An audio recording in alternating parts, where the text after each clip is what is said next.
అప్పుడు అక్కడి నుంచి వదిలివేయడం జరిగింది. ఇటువంటి దుశ్చర్య జరిగితే ఏ విధంగా ప్రజాస్వామ్యంలో పేదవాడు రాజకీయాలు ఏ విధంగా ఎదుర్కోవాలో అర్థం కావడం లేదు. కాబట్టి దీని మీద నాకు వేరే దిక్కు లేదు. ఇక్కడ ఆత్మహత్య నాకు శరణ్యం. కాబట్టి మేము స్వచ్ఛందంగా చెప్పి డబ్బులు పట్టించినవి కూడా వదిలిపెట్టేస్తే ఏ విధంగా ఎలక్షన్ చేయాలో మాకు అర్థం కాని పరిస్థితిగా ఉంది. కాబట్టి దీనిని మేము తీవ్రంగా ఖండిస్తూ నిరసన వ్యక్తం తెలియజేస్తున్నాం. స్వచ్ఛందంగా కొంతమందిని పట్టించాను. పార్టీలో రైడ్ చేసి భారీగా డబ్బులు దొరికినాయి. దొరికిన డబ్బులు ఎక్కడ పోయినాయో కానీ వదిలిపెట్టేశారు.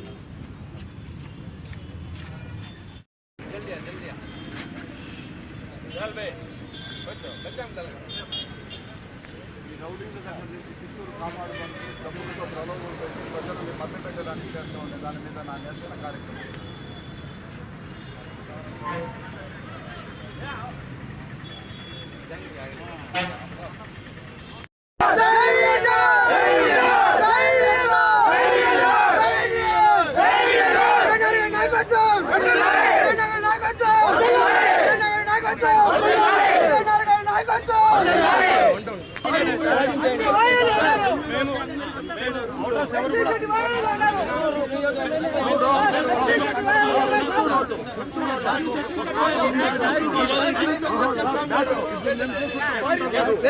డబ్బులు పంచారు వాళ్ళు ఎందుకు పట్టుకోలేదు మీరు?